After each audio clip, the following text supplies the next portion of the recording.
Olá, seja muito bem-vinda, seja muito bem-vindo aqui a mais um vídeo. Vamos tratar hoje de alguns autores da educação especial.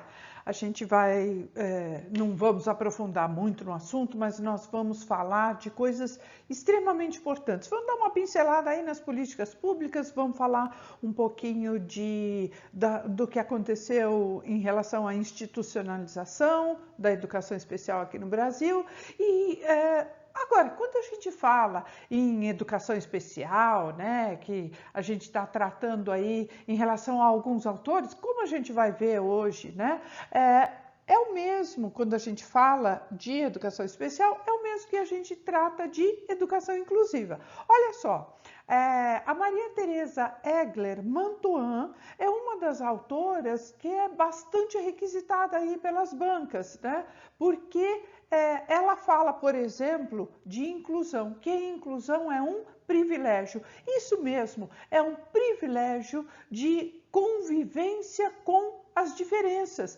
Então, viver numa situação de inclusão para Mantuan é uma situação privilegiada, onde você vai poder conviver com os diferentes. Afinal de contas, ninguém é igual a ninguém, né? Então, todos nós temos as nossas diferenças, né? Ou seja, é a nossa capacidade de entender e de reconhecer o outro, reconhecer a nós mesmos, enfim, é um privilégio, né? Portanto, de conviver e poder compartilhar com pessoas diferentes, com pessoas que vão contribuir aí para o nosso crescimento, para o nosso desenvolvimento, assim como nós para com os outros. Ok? Então, a gente precisa ter uma certa clareza de que a educação inclusiva, ela está aí para incluir as pessoas, para acolher, né? Sem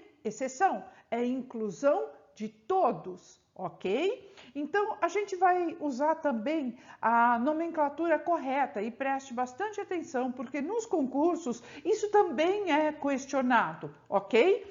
Tudo bem? Então, vamos falar certo. A gente se refere a pessoas com deficiência, tá? Esse é o termo que é utilizado na ONU já há alguns anos e não se usa mais o que já se falou no passado, como por exemplo, pessoa defeituosa, uma pessoa inválida, uma pessoa deficiente ou uma pessoa portadora de deficiência. Ora, ela não está portando uma deficiência, né? Não está carregando uma deficiência ou mesmo uma necessidade especial. E detalhe, essa nomenclatura está inclusive na legislação brasileira e a gente tem que prestar atenção à época da legislação, quando ela foi assinada ou outorgada, porque essa nomenclatura vem mudando, né?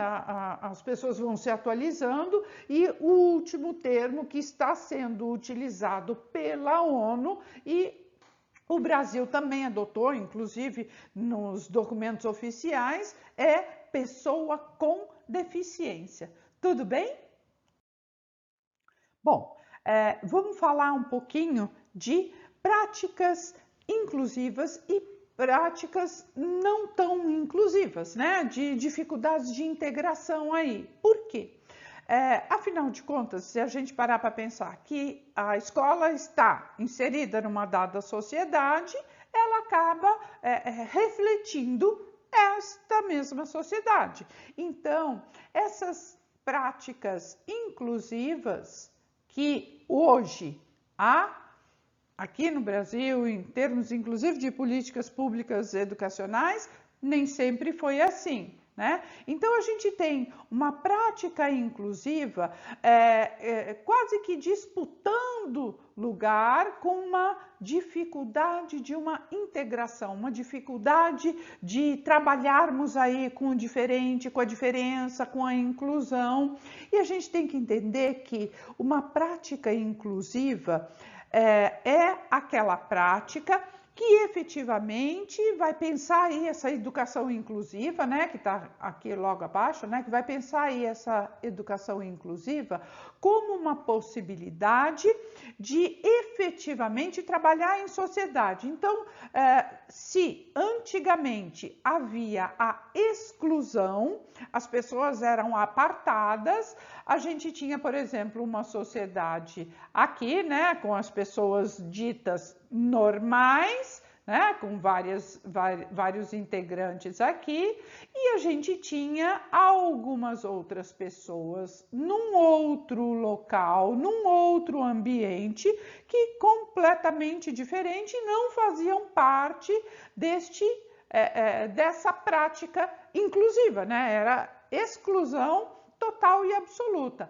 Com o passar do tempo, esta situação aqui mudou e começa a mudar para o seguinte: então tínhamos aí uma prática, né, das situações aí ditas normais, né, e que do lado de dentro a gente já podia ver pessoas deficientes, mas ainda não integradas dentro daquele ambiente, né? Estavam simplesmente geograficamente dentro. E uma prática inclusiva, verdadeiramente, é aquela prática inclusiva que vai ter pessoas das mais diferentes formas, jeitos, maneiras, enfim, uma prática que efetivamente seja inclusiva. E essa prática inclusiva, ela não ela é uma construção, né? É o resultado de uma construção. Portanto, a gente vai identificar, não só na nossa sociedade, mas em várias outras sociedades, que houve aí uma dificuldade de integração entre as pessoas, de uma integração entre os institutos, as políticas, enfim. Essa prática inclusiva é algo que veio sendo construído ao longo dos anos. Evidentemente, a educação inclusiva, ela percorre o mesmo caminho. E a educação inclusiva, nós temos que ter muita clareza que não é só, pura e simplesmente, colocar para dentro e dentro deixar. Mas quando a gente trata de escola, não é única e exclusivamente pensar um ambiente restrito em termos arquitetônicos. Os ambientes restritivos, eles não são só degraus, por exemplo, que impedem ali o livre acesso de pessoas com deficiência ou com pessoas com dificuldade de locomoção. Mas, quando a gente pensa em uma escola inclusiva, uma educação inclusiva, né, a gente tem que entender que não é só arquitetonicamente que este prédio escolar tem que estar adaptado. E não é só para uma pessoa que tenha dificuldade de locomoção, mas tem que estar adaptado para o deficiente visual, tem que estar adaptado para o deficiente auditivo, tem que estar adaptado para o deficiente mental, intelectual, enfim, as pessoas que têm transtornos. Então, um ambiente restritivo, ele não é só arquitetônico, né? Ele é arquitetônico, vou marcar aqui, ele é arquitetônico, né? Arquitetônico, mas ele é também social, ele é também físico, ou seja, esses ambientes restritivos tem que haver uma quebra. Para que efetivamente essa escola exerça e pratique uma educação inclusiva.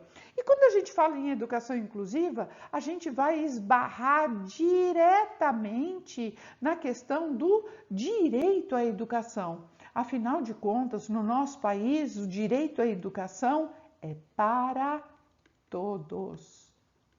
Todos. E quando a gente fala todos, é todos, tá? Então, o direito à educação, que está previsto aí na Constituição, na LDB, no ECA, em vários outros organismos jurídicos, né, legais, a gente tem que entender essa clareza, né, que a educação é para todos, portanto, inclusiva. Então, se a escola está na sociedade, portanto, vai refletir aí o que acontece na sociedade. E a nossa sociedade, há que se dizer, né, claramente, porque às vezes as pessoas esquecem, nossa sociedade é capitalista. E o capitalismo, o que que é? Ele é excludente, ele é concentrador, então ele vai sim tirar da frente tudo aquilo que não gerar lucro, tudo aquilo que não for eficiente ou eficaz segundo a lei do mercado, né? Agora, o que que a gente tem que observar e constatar, né? Que no Brasil, nas últimas décadas, o Brasil tem refletido uma legislação mais voltada para a educação inclusiva. Olha, só para citar alguns ordenamentos jurídicos aí, alguns ordenamentos legais, a gente tem a Lei de Diretrizes e Bases da Educação Nacional, né, a LDB 93/94, de 1996, a gente tem as Diretrizes Nacionais para a Educação Especial, porque afinal de contas, na educação básica, né? Porque afinal de contas, a educação especial é tratada como uma modalidade de ensino, né? Sendo que, então, essas duas normativas, olha, só para falar nessas duas, nas diretrizes para a educação especial e na LDB, elas estão sim em sintonia com os princípios que estão constantes lá na Constituição Federal de 88 e também com os documentos internacionais, como, por exemplo, a Declaração de Jontien, né, que fala ali da educação para todos, a Declaração de Salamanca, que fala de princípios, políticas e práticas da educação especial. E quando a gente fala aqui no Brasil, dessa questão de direito à educação, a gente está falando de direito é um direito do cidadão. Se é um direito do cidadão à educação, portanto, é um direito de qualquer um, de todos, e é um dever do Estado. E a gente tem que entender que esse direito está implícito aí a inclusão, ou seja, a educação é um direito de todos, sejam deficientes ou não. É uma educação que garanta aí o direito à diferença, ou seja, vai eliminar qualquer possibilidade de ficar fazendo agrupamento de estudante ou mesmo de identificar os estudantes por alguma das suas características, por exemplo, a deficiência, né? Caracterizar ou agrupar ali os estudantes surdos, né? Ou surdos cegos. Não tem sentido. A convivência na inclusão é que faz a diferença e que vai proporcionar grandes desenvolvimentos para os deficientes e também para os ditos normais, né? Então, assim, é valorizar os estudantes, não em detrimento de outros, mas valorizar os estudantes por eles, né? E manter esses estudantes nas escolas comuns, né? Nas salas de aula normais. Então, a escola comum, ela vai ser uma escola inclusiva quando ela reconhecer essas diferenças dos estudantes dentro do processo de ensino e aprendizagem, certo? Então, esse processo de ensino e aprendizagem vai valorizar e vai pretender o quê? A participação e o progresso de todos por meio de práticas pedagógicas e que sejam práticas pedagógicas efetivamente inclusivas, que abarque a todos. Bom, quando a gente fala em educação inclusiva, logo as pessoas falam, preciso de formação especial, etc., né? Eu preciso aí de uma capacitação profissional adequada. Ok, isso é necessário? Não estamos aqui para dizer o contrário, né? A formação profissional tem que estar ok. Entretanto, essa formação profissional, ela pode e deve se dar em serviço, ela pode e deve se dar a partir das reflexões do professor dentro de sala de aula. E é isso também que as bancas vão explorar lá na frente. tá? E vários autores, como Amantoan, Sasaki, enfim, vários outros autores que tratam aí da educação especial, vão abordar e trazer para a gente. Mazota também traz várias questões nesse sentido. Então, a gente precisa olhar para essa formação profissional como não só a formação inicial, mas principalmente com uma formação contínua, principalmente com aquela formação pensando a educação inclusiva ali já no chão da escola. Porque, afinal de contas, essa formação profissional, ela muda o jeito de enxergar e de se posicionar perante o mundo. Então, é uma formação profissional, é uma formação contínua, que os professores precisam desenvolver a respeito aí da educação. E em relação a isso, vai ter um reflexo direto na sala de aula, mas há que se mobilizar também outros setores de dentro da escola. Então, toda a equipe escolar tem que estar imbuída aí desse movimento de formação contínua. A gente não pode esquecer que a educação inclusiva, ela vai ser uma educação de sucesso, principalmente a partir do comprometimento, né? Estava me fugindo da palavra, eu ia falar compromisso, mas é compromisso também, né? É do compromisso, é do comprometimento das pessoas com a educação inclusiva. Então veja que é uma filosofia de vida, né? É encarar a educação de um outro olhar, não mais como exclusiva para alguns, né? Ou excludente, mas aquela educação que coloca para dentro, que aceita e que trabalha as diferenças e com todos os envolvidos, principalmente os professores, que afinal de contas são os profissionais que estarão ali diretamente em sala de aula com os estudantes com necessidades especiais. E agora a gente não pode esquecer que tem que ter também uma modificação no PPP, tem que ter previsão no PPP, né? O projeto político pedagógico, ele tem que ser pensado e trabalhado a partir também das necessidades locais ali daquela escola. Então, a escola vai trabalhar as questões da inclusão também no PPP e por isso que vai trabalhar com os outros profissionais da escola, né? Com toda a equipe escolar. Ou seja, é uma proposta de atuação de todos para todos, né? E que essa educação seja de qualidade. Ou seja, o ensino tem que estar pautado na diversidade para ter qualidade. E tudo isso, evidentemente, vai pressupor o quê? Essa formação continuada, essa qualificação da equipe docente, da equipe escolar, que vai agregar muito no fazer e na qualidade do ensino.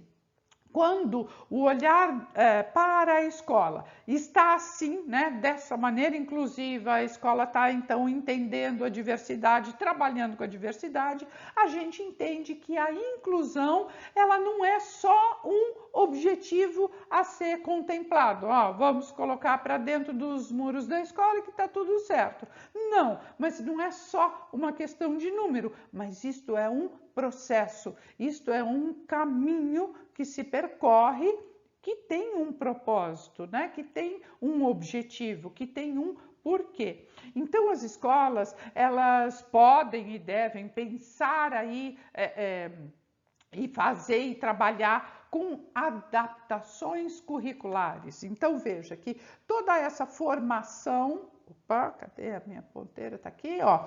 Toda essa formação profissional, a gente vai, e também com o PPP, né, a gente vai enxergar que haverá adaptação, adaptação curricular, tá? Que se fizerem necessárias, né? Adaptação curricular, a gente vai incluir também aí as ações, né, no PPP, então vai haver adaptação curricular, mas outras previsões também, né? Pensando aí no PPP e em outros planos, né? Plano de ação, plano de aula, enfim, todos esses planejamentos têm que abarcar essas dificuldades, as possibilidades, né? Agora, quando a gente fala em adaptação curricular, tem que ficar muito claro que não é retirar do currículo itens ou determinados conteúdos, mas adaptar estes conteúdos, adaptar estes itens, né? Não é só suprimir, não é só tirar, isso é minimizar, isso não é dar uma educação de qualidade, né? O que é? São outras possibilidades educacionais que se façam frente às dificuldades de aprendizagem de quaisquer né? De quaisquer estudantes, não só daqueles deficientes, mas, né, das pessoas com deficiência, mas de qualquer né? A qualquer momento, um estudante pode apresentar aí uma deficiência de aprendizagem, uma dificuldade de aprendizagem, e aí há que se adaptar o currículo e não suprimir o currículo, e não retirar itens ou conteúdos do currículo, porque isso é minimizar, né? Isso é acabar com qualquer qualidade da educação. Então, não é um outro currículo que vai se fazer, mas é este currículo que seja flexível, que seja adaptado, que seja flexível, que seja dinâmico, que seja passível e possível de ampliação, de abrir aí um parêntese e ser introduzido uma série de conteúdos diferenciados e que atendam realmente a todos os estudantes, né? Isso tudo reflete o quê? Pensar as relações de tempo, de espaço, de material e de quaisquer possibilidades e deveres que a escola tem para com os estudantes, certo? Porque, afinal de contas, a escola está aí para atender as necessidades de aprendizagem de todos os estudantes, né? Então, que fique bem claro que essa inclusão é para todos. Bem, política brasileira de exclusão versus a política brasileira da inclusão. E por que eu coloquei esses dois itens aqui, né? Eu coloquei esses dois itens porque se a gente olhar para a história do nosso país, a história educacional do nosso país, a gente vai ver e vai entender que nem sempre tivemos aí uma política educacional da inclusão. Isso mesmo, né? Afinal de contas, a política brasileira da educação especial, ela dá conta de que houve experiências educacionais que não foram de inclusão, certo? E como é que a gente vai ver isso? Ora, é simples, a gente vai enxergar isso desde o começo, né? Essas experiências educacionais de inclusão, elas começaram isoladas e bem poucas iniciativas, né? Eram esparsas aí. Elas foram postas em prática, na verdade, de uma forma, historicamente, né, de uma forma muito excludente, e isso em termos de normatização, né, da educação da pessoa com deficiência. Então, a história da educação brasileira, por exemplo, a participação do Estado sempre foi muito fraca, né? E praticamente ela fomentava uma política que isentava o Estado, né? Isentava a ação governamental de ofertar gratuitamente o ensino para todos, né? Isso a gente já viu em outros momentos na educação brasileira. Agora, além disso, o que a política brasileira de educação especial fazia? Ela acabava delegando isso para a esfera particular, para a iniciativa privada. Ou seja, marginalizava a população com deficiência. Mas essa situação mudou, graças, ao bom Deus, mudou. E atualmente esse processo inclusivo na política educacional brasileira de hoje em dia já avançou muito em termos legais, principalmente depois da Constituição de 88, que é a Constituição Cidadã, e que garante a igualdade de condição de acesso e permanência na escola e atendimento educacional para todos. Atendimento educacional também especializado. Entretanto, a gente ainda precisa consolidar alguns aspectos aí para implementação dessas garantias todas, de qualidade na escolarização dos alunos que sejam público-alvo da educação especial, que sejam pessoas deficientes, ok? Então, nós temos aí, que a política brasileira, ela mudou bastante, Atualmente, ela não está mais tanto para a exclusão, Então, atualmente, a gente tem o quê? Essa política brasileira da inclusão. E aí a gente vai ver desde a normativa, Quando a gente fala de política, desde a normativa legal até, de fato, as instituições. E aí a gente vai cair na institucionalização da educação. E essa institucionalização, como é que aconteceu aqui no Brasil, Vamos falar assim rapidamente dessa institucionalização. Ela vem desde o Brasil colônia, Vem desde lá do Brasil imperial e se estende até o século XX, Verdadeira institucionalização. A gente em 1926 teve aqui em São Paulo a criação do Instituto Pestalozzi, para vocês terem uma ideia como essa institucionalização ela vem sendo uma herança, do Brasil colônia, e ainda em 1926 tinha a criação aí do Instituto Pestalozzi, que era para atender as pessoas com deficiência mental. No Rio de Janeiro, em 1945, tem a Escola México, que vai marcar o início do atendimento para as pessoas com deficiência física e intelectual. Só mais tarde, em 1954, é que foi fundada a primeira APAE, a primeira Associação de Pais e Amigos de Excepcionais, além de várias outras instituições, Mas que aqui serve como exemplo, Só para quê? Para a gente enxergar que o Estado praticamente colocou num segundo plano esse atendimento às pessoas com deficiência. Afinal de contas, por intermédio dessas associações, desses institutos, é que o Estado vai delegar o seu processo educacional para essas instituições especializadas.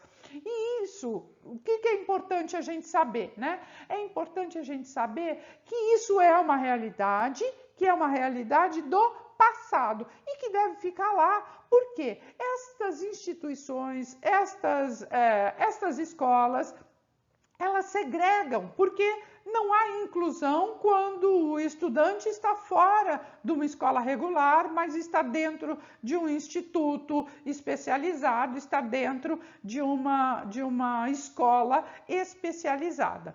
Bom, a gente sabe que ainda tem muito caminho para percorrer aqui no Brasil. Afinal de contas, o nosso desafio por uma educação que seja de fato inclusiva ainda está dentro das escolas e é uma luta diária, mas a gente já caminhou bastante. Então, olha, institucionalização só em último caso, em casos excepcionais, casos onde as próprias famílias assim o desejem. Não cabe mais aquele professor ou aquele gestor dentro da escola, né, o diretor ou o coordenador, chegar para a família e falar, olha, o seu filho, a sua filha será melhor assistido em outra instituição. Não, ele será melhor assistido entre os normais, convivendo com as diferenças, convivendo com outras situações da vida comum e não apartado dentro de uma instituição aonde só vai ter convívio com pessoas semelhantes. Beleza? Vamos resolver a questão? Vamos lá, resolver a questão. Ó, 2019, VUNESP, Prefeitura de Itapevi, São Paulo, professor de Educação Básica 2, professor de Educação Especial. Segundo Maria Tereza Egler Mantuan, autora do livro Inclusão Escolar, o que é, por que é, como fazer, pode-se considerar como práticas inclusivas para alunos com deficiência a adoção de A. Aceleração da aprendizagem para alunos com defasagem idade série? Não, né? Porque isso aqui não é tratar uma prática inclusiva, mas considerar uma aceleração, uma retomada aí para alguém que tenha uma defasagem. Quem tem uma defasagem não é uma situação de inclusão. B, um eixo educativo de ensino para todos. Olha, para todos. Sim, é para todos. Quando a gente fala para todos, inclui inclusive os deficientes, os normais, enfim, é para todos. Deve ser a nossa resposta, mas nós vamos avaliar aí as outras alternativas. C, programas de reforço paralelo. Paralelo, não. Isso não cabe numa educação inclusiva, algo que seja feito paralelamente, porque paralelamente eu também estou excluindo. E não se trata de um reforço, não é dar o mesmo novamente, não é reforçar aquilo que foi dado, mas fazer uma adaptação curricular, né? Considerando as diferenças, considerando as necessidades, as lacunas, enfim, não é a nossa alternativa. D, programas de reforço continuado. Bem, se não podia reforço paralelo, continuado, igualmente não, né? Não há que se reforçar continuamente alguma coisa. E adaptações curriculares. Sim, a gente considera também uma adaptação curricular. Entretanto, olha só, ela trabalha aqui nessa outra questão como um eixo educativo, tá? Como um eixo, é uma vertente. É a partir do entendimento de que todos vão se beneficiar de uma aprendizagem de qualidade. Portanto, uma adaptação curricular, ela não cabe aqui, porque entre um eixo educativo, que eu estou entendendo uma educação para todos, acaba sendo maior do que uma adaptação curricular, porque aí não é uma prática para todos. Uma adaptação curricular eu faço para um determinado estudante ou um grupo de estudantes. Então, a nossa alternativa correta é a letra B, um eixo educativo para todos. Vamos lá, questão número 2, 2014, VUNESP, Prefeitura de São José dos Campos, para professor 1, anos iniciais, né? Vamos lá, ó. Na obra Inclusão Escolar, o que é, por que, como fazer, Mantuan afirma que a preparação dos profissionais para transformar a escola na perspectiva de uma abertura incondicional às diferenças e de um ensino de qualidade deve pautar-se em um projeto de formação em serviço que considere a importância do seu papel, tanto na construção do conhecimento quanto na formação de atitudes e valores do cidadão. Para autora, uma proposta de formação profissional em serviço deve ir além dos aspectos instrumentais de ensino e partir sempre de onde, né? Que vai partir. Então, olha, deve ir além dos aspectos instrumentais de ensino. Então, vamos lá. Dos conteúdos conceituais, procedimentais, atitudinais que devem ser ensinados aos alunos com necessidades educacionais especializadas? Não, porque não tem que partir dos conteúdos para a sua formação continuada, né? Então, não é a partir dos conteúdos que vão ser trabalhados com os estudantes que o professor vai cuidar da sua própria formação. Então, não é a partir dos conteúdos procedimentais, atitudinais ou mesmo conceituais, tá? B, das metodologias e estratégias que favoreçam o processo de aprendizagem dos alunos de inclusão? Também não, porque o professor não vai fazer a sua formação continuada a partir de práticas de ensino já postas, né? De metodologias e estratégias que possam favorecer o aprendizado dos estudantes de inclusão. Então, também não é a nossa possibilidade. Letra C. Dos procedimentos e estratégias que mobilizam o processo de aprendizagem dos estudantes, né, dos alunos de inclusão, igualmente não, porque se não vou partir das metodologias e da estratégia, eu também não vou partir dos procedimentos e estratégias, certo? Então, não é nem metodologia, nem procedimento. D. Dos instrumentos de avaliação adequados ao processo de aprendizagem dos alunos de inclusão? Também não. A formação do docente não vai partir dos instrumentos de avaliação, né, que forem utilizados ali de dentro da escola. Mas só nos resta aí a nossa alternativa E, olha, do saber fazer destes profissionais, ou seja, tem que partir daquilo que se tem.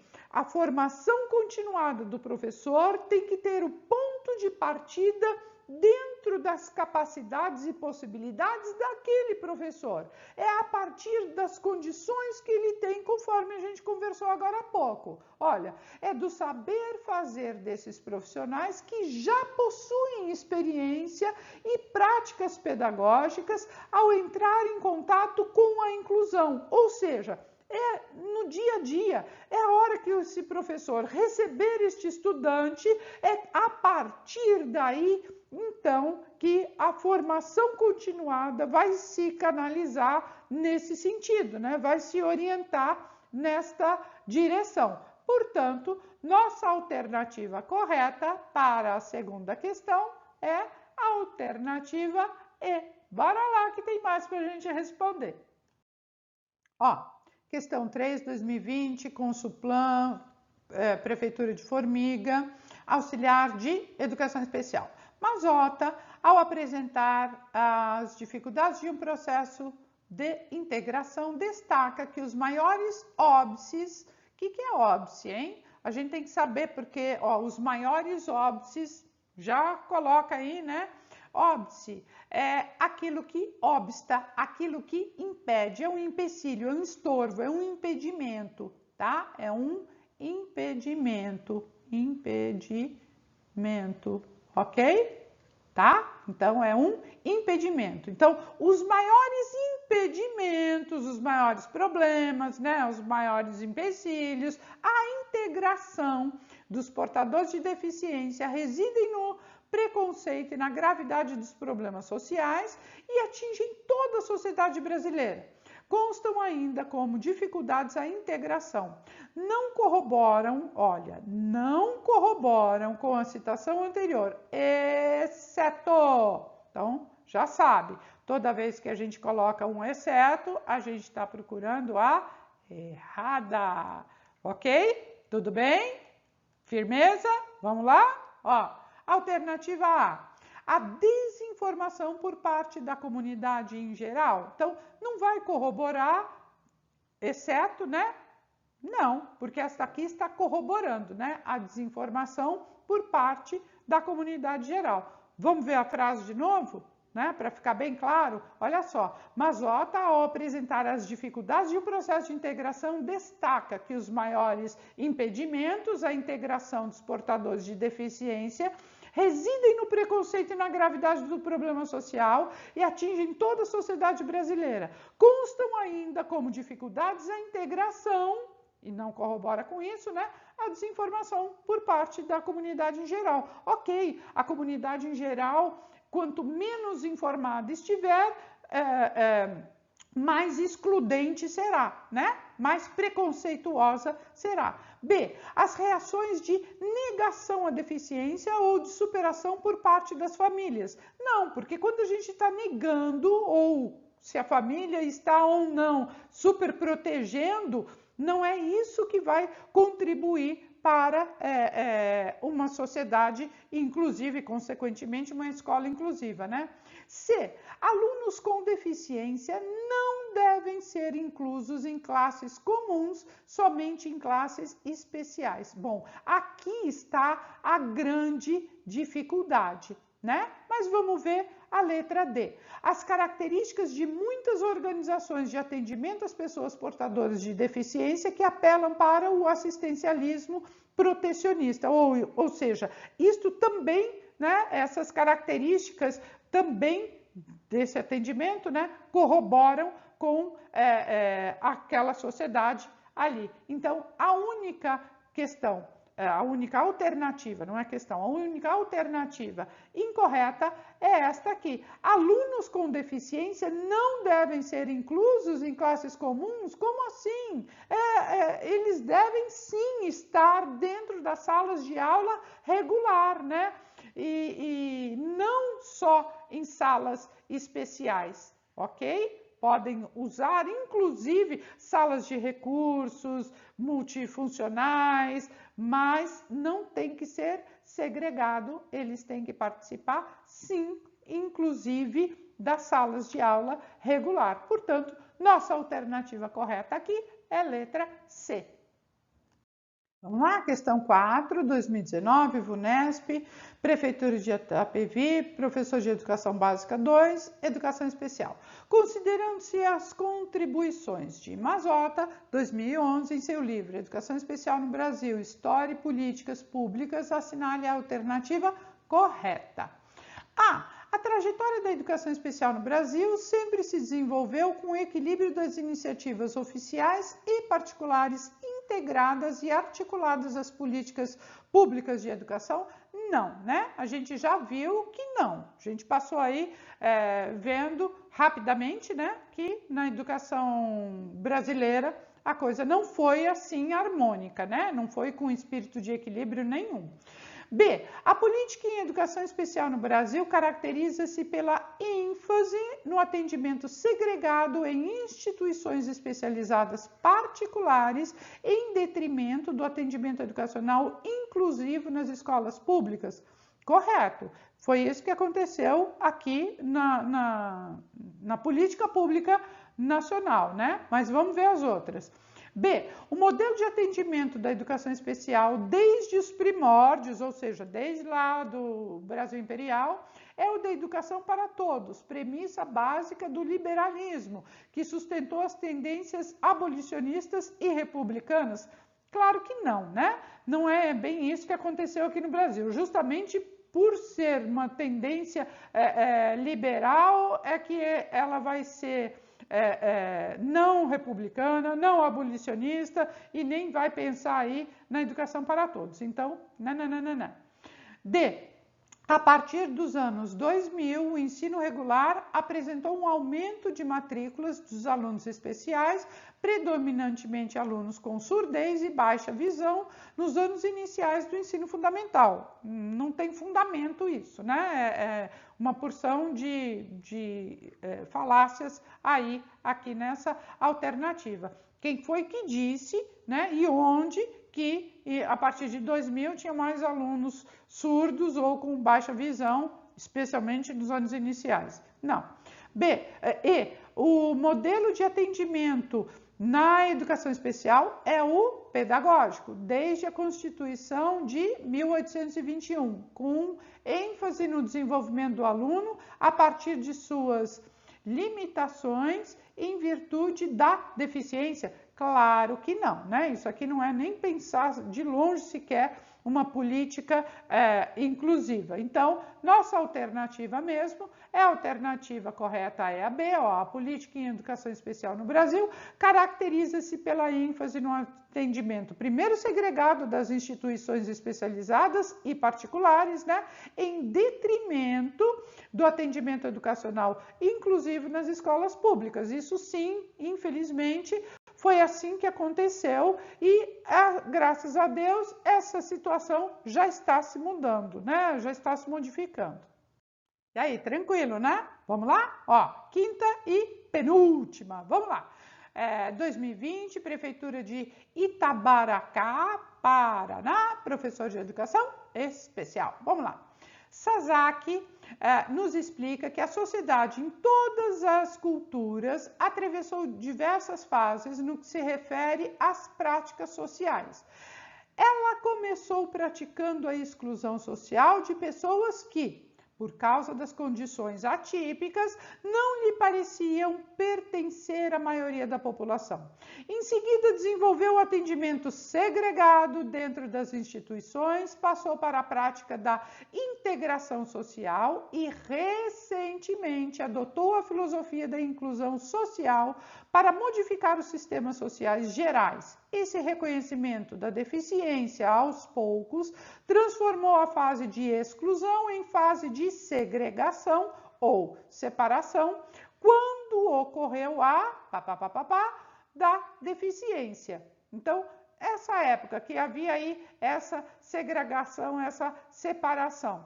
Então, assinale a alternativa que preenche corretamente, segundo a ideia do autor. A caracterização da deficiência? Não, não foi a caracterização nessa época, né, da segregação. Institucionalização? Sim, ocorreu a institucionalização, ó, institucionalização da deficiência quando houve aí esse momento de segregação, que primeiro era só a exclusão, depois veio a segregação e depois a inclusão, né? Então, nessa época, sim, era a institucionalização, porque eram os institutos, né? Instituto Pestalozzi, enfim, todos aqueles que a gente já citou. C, manifestação. Não, né? Não é quando ocorre a manifestação da deficiência que vai haver a segregação e muito menos da especialização. Então, nossa alternativa correta é mesmo a alternativa B de bora lá resolver a última. Essa estava fácil, hein? Pé nas costas. Olha aí, 2015, PR4 da Universidade Federal do Rio de Janeiro, auxiliar de administração, atividades culturais de divulgação científica. Vamos lá. Quanto ao modelo social de deficiência, Romeu Kazumi Sasaki, em seu livro Inclusão, Construindo uma Sociedade para Todos, conceitua que os problemas da pessoa com deficiência não estão nela, ou seja, não estão na pessoa com deficiência, tanto quanto na sociedade. Assim, a sociedade é chamada a ver que ela cria problemas para a pessoa com deficiência, causando-lhes incapacidade, ou seja, é a sociedade que, porque exclui, acaba causando essas incapacidades ou mesmo desvantagens no desempenho de papéis sociais. Isso se dá em virtude de. Por que é que a sociedade age desta maneira, né? A. Ambientes restritivos, suas políticas discriminatórias e suas atitudes preconceituosas que rejeitam a minoria e todas as formas de diferenças. Sim, uma sociedade segregadora, uma sociedade que coloca a responsabilidade no outro por sua característica, né?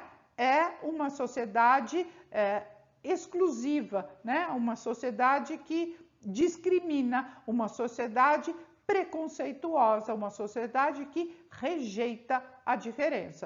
Mas vamos ver as outras alternativas, mas tudo indica que é a A mesmo. B. Discutíveis padrões de normalidade, seus objetos e outros bens acessíveis do ponto de vista físico. Olha, a gente viu, não é só do ponto de vista físico, não é só questão arquitetônica, né? A inclusão não é só arquitetônica, vários outros aspectos, né?